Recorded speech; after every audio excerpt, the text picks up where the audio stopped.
The Two Brothers, an Egyptian folktale.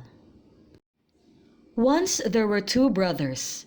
Anpu was the elder, and Bata was the younger. When their parents died, Anpu was already married and had a house of his own. So he took his little brother with him and treated him like his son.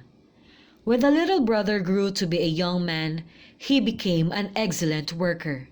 He did the plowing, he harvested the corn, and there was no one his equal in the whole land.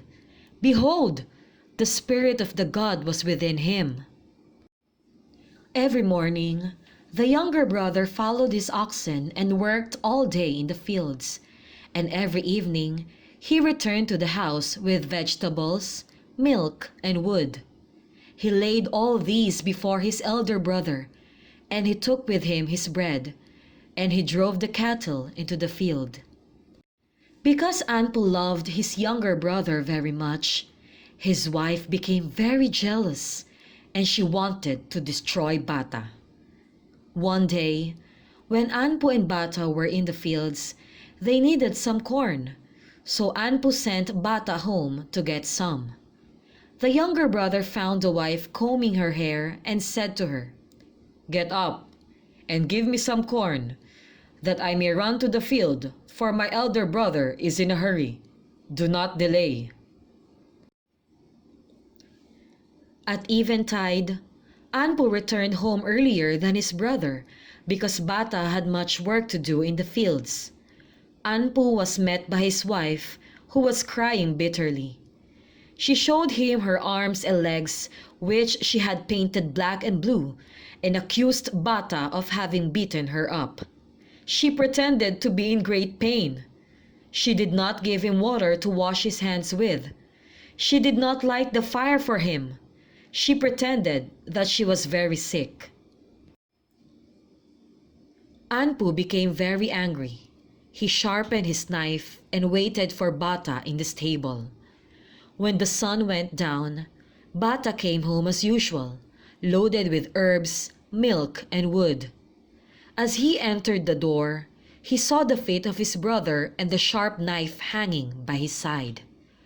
The brother sprang from him, and Bata fled, praying to the god Ra, "My good lord, save me from death, thou who divines the evil from the good."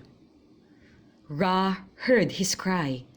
He made a river flow between one brother and the other, and filled it with crocodiles. Bata asked his elder brother, "Why do you seek to kill me? Am I not your brother, and have you not always treated me as if you were my father? Has not your wife been as mother to me? Now since you want to kill me, I shall go to the valley of the acacia." Anpu answered, "Why did you beat up my wife and almost kill her?" Bata answered, "I did not do such thing.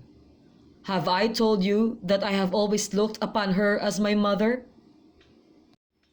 So Anpu went home.